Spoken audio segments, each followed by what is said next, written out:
Hi friends, நான் உங்கள் அபி. இன்றைக்கி இந்த வீடியோவில் நம்ம ரொம்பவே சூப்பராக காலிஃப்ளவர் 65 எப்படி செய்கிறது அப்படிங்கிறத பார்க்கலாங்க. இந்த காலிஃப்ளவர் சில்லி வந்துட்டு ரொம்ப டேஸ்ட்டாக இருக்குங்க. இது கூடவே நம்ம காளான் சில்லியையும் எப்படி செய்கிறது அப்படிங்கிறத பார்த்துருவோம். நமக்கு வந்துட்டு இது ஒரு முறை இந்த மாதிரி ப்ரிப்பரேஷனில் நீங்கள் செஞ்சு சாப்பிட்டு பார்த்துட்டிங்க அப்படின்னா நமக்கு கல்யாண வீடுகளில் ரோட் சைட் கடைகளில் கிடைக்கக்கூடிய காலிஃப்ளவர் சில்லியோட டேஸ்ட் அப்படியே இருக்குங்க. இது செய்கிறது ரொம்பவே சுலபம் தான். கம்மியான இன்க்ரீடியன்ட் வச்சு தான் நம்ம செஞ்சுருக்கோம். இப்போ வாங்க இதை எப்படி செய்கிறதுன்னு பார்த்துருவோம். ஒரு பாத்திரம் எடுத்துக்கோங்க. அதில் 2 கரண்டி அளவுக்கு கார்ன்ஃப்ளவர் மாவு சேர்த்துக்கோங்க. இது கிட்டத்தட்ட நம்ம ஸ்பூனில் அளந்து போடும்போது ஒரு 5 ஸ்பூன் அளவுக்கு வருங்க. இது கூடவே நான் எடுத்துருக்க கரண்டியில் ஒரு கரண்டி அளவுக்கு அரிசி மாவு சேர்த்துருக்கேன். அது வந்துட்டு ஒரு 2-2.5 ஸ்பூன் அளவுக்கு சேர்த்துக்கோங்க அரிசி மாவு. இது கூடவே நம்ம மிளகாய்த்தூள் 1 ஸ்பூன், கரம் மசாலா 1 ஸ்பூன் சேர்த்துக்கலாம். சேர்த்துட்டு நம்ம சிக்கன் 65க்குமே வந்துட்டு மசாலா இருக்கும் இல்லைங்களா, அது ஆப்ஷனல் தான். அது இருந்துச்சு அப்படின்னா அதில் கொஞ்சமாக சேர்த்துக்கோங்க. அப்படி இல்லைன்னா நம்ம வந்துட்டு நல்லா காஷ்மீரி மிளகாய் தூள் இருந்துச்சுன்னா அதுலேயே காரத்துக்கு ஏற்ற மாதிரி சேர்த்துக்கலாம். இதெல்லாம் வந்துட்டு நமக்கு காரசாரமாக சாப்பிட்டா தான் நல்லாயிருக்கும். அதனால் காரம்லாம் கொஞ்சம் நிறையவே சேர்த்துக்கோங்க. அடுத்து தான் இதில் ஒரு துண்டு இஞ்சி, பூண்டு 2-3 பல் எடுத்து தட்டிட்டு உள்ளே சேர்த்துக்கோங்க. அரை மூடி எலுமிச்சை மலத்தை எடுத்து அதையும் கட் பண்ணிவிட்டு நல்லா இதில் பிழிஞ்சு விட்டுக்கலாங்க. இப்போ தேவையான அளவு உப்பு சேர்த்துட்டு கை வச்சு நல்லா மிக்ஸ் பண்ணி விட்டுக்குவோம். நமக்கு வீட்டில் ஈவினிங் ஸ்நாக்ஸ் செய்கிறதுக்கு கூட இது ஒரு பர்ஃபெக்டான சாய்ஸாக இருக்குங்க. இந்த மாதிரி காலிஃப்ளவர் சில்லியெல்லாம் செஞ்சு கொடுக்கும்போது எல்லாருமே ரொம்ப விரும்பி சாப்பிடுவாங்க. இந்த மாதிரி ப்ரிப்ரேஷனில் செஞ்சீங்க அப்படின்னா உங்களுக்கு அதிகமாக எண்ணெயும் இழுக்காது, மாவு நல்லா ஒட்டி கிடைக்கும். நம்ம ஆல்ரெடி காலிஃப்ளவரை வந்துட்டு நல்லா சுடுதண்ணிக்குள்ளே போட்டு ஒரு 2 நிமிஷம் நல்லா கொதிக்க விட்டுட்டு ஆஃப் பண்ணி வச்சுருக்கோங்க. சுடுதண்ணி கொதிக்கும் போதே கொஞ்சம் லைட்டாக வேணும்னா மஞ்சள் தூள், உப்பு அதுக்குள்ளே சேர்த்துக்கோங்க. ஒரு 2 நிமிஷம் விட்டால் போதுங்க. அப்படியே இருந்ததுக்கப்புறமா நல்லா தண்ணியெல்லாம் வடித்து எடுத்து விட்டுட்டு தண்ணி எதுவுமே இல்லாமல் இப்போ இந்த பாத்திரத்துக்குள்ளே சேர்த்துக்கோங்க. சேர்த்துட்டு லைட்டாக அப்படியே கலந்து விடுங்க. நம்மளோட மசாலாவும் ரெடியாக இருக்குது. அது கூட சேர்த்து இந்த மாதிரி நல்லா மிக்ஸ் பண்ணிக்கோங்க. ரொம்ப தண்ணி இருந்துச்சு அப்படின்னா நல்லா வடித்து எடுத்துட்டு அதுக்கப்புறமா இந்த மாதிரி பெரட்டி விட்டுக்கோங்க.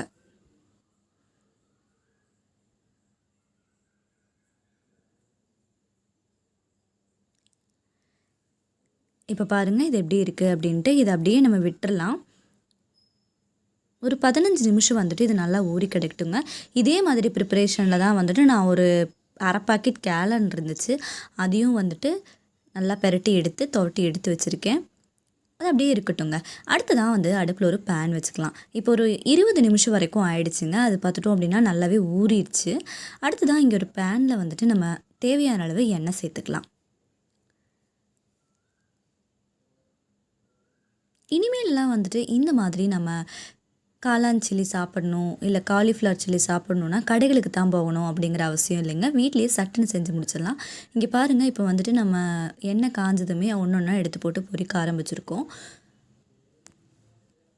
இதை பார்த்திங்கனாலே உங்களுக்கு தெரியும், எண்ணெயில் மாவு கொஞ்சம் கூட பிரிஞ்சு வரல, ரொம்பவே நல்லாயிருக்கு. இது அவ்வளோவா எண்ணெயும் இழுக்கலைங்க. ஒரு சைடு ஓரளவு வெந்ததுக்கு அப்புறமா லைட்டாக திருப்பி கொடுங்க. அப்போ தான் கரெக்டாக வரும்.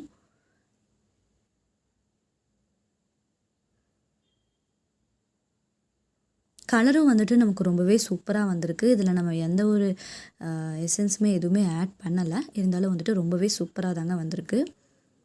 2 சைடும் நல்லா திருப்பி விட்டு வேக வச்சு எடுத்துக்கோங்க, ஃப்ரை பண்ணி எடுத்துக்கோங்க. இந்த மாதிரியெல்லாம் செஞ்சு கொடுக்கும்போது இது பிடிக்காதுன்னு யாருமே சொல்ல மாட்டாங்க.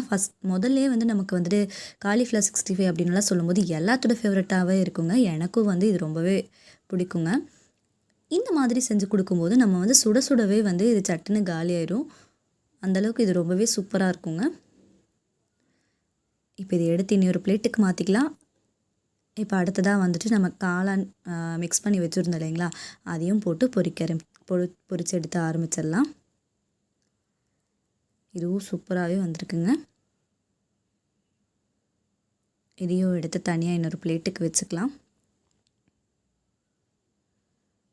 இந்த சைட் பாருங்கள், காலிஃப்ளவர் வந்து நம்ம பொரிச்சு எடுத்து வச்சது ரொம்பவே சூப்பராக இருக்குது. இது எடுத்து அப்படியே வந்துட்டு இனி ஒரு பிளேட்டுக்கு மாற்றி ஏதாவது டிஷ்யூ இருந்துச்சுன்னா கூட அதில் போட்டுக்கோங்க. உங்களுக்கு லைட்டாக இத்தினோண்டு எண்ணெய் இருந்தால் கூட அது வந்து நல்லா வடிஞ்சு வந்துடும். இது நம்ம வந்து தயிர் சாதம் கூட இப்படி வேறு எந்த சாதம் கூட வச்சு சாப்பிட்டோம்னாலுமே நமக்கு வேறு லெவல் டேஸ்ட்டாக இருக்கும். கண்டிப்பாக நீங்களும் இதே மாதிரி ப்ரிப்ரேஷனில் காலிஃப்ளவர் 65 செஞ்சு பாருங்கள். செஞ்சு பார்த்துட்டு எப்படி இருந்துச்சு அப்படிங்கிறத சொல்லுங்கள். இதுவரை காலிஃப்ளவர் சில்லி எனக்கு நல்லாவே வந்ததில்லை அப்படின்னு நினைக்கிறவங்கலாம் கூட இந்த மாதிரி வந்துட்டு நீங்கள் மசாலாவை வந்து சேர்த்து செஞ்சு பாருங்கள். இந்த அரிசி மாவு கன்சிஸ்டன்சி இதெல்லாமே வந்துட்டு இந்த அளவில் சேர்த்து செஞ்சீங்க அப்படின்னா உங்களுக்கு ரொம்பவே சூப்பராக வருங்க. சாப்பிடும்போது ரொம்பவே கிறிஸ்பியாகவும் நமக்கு பிடிச்ச மாதிரியும் இருக்குங்க. ஸோ நீங்களும் இதே மாதிரி ட்ரை பண்ணி பாருங்கள். இன்னும் ஒரு புதுமையான ரெசிபியோட அடுத்த வீடியோவில் நான் உங்களை சந்திக்கிறேன். அதுவரை என்றும் இணைந்திருங்கள். நான் உங்கள் அபி.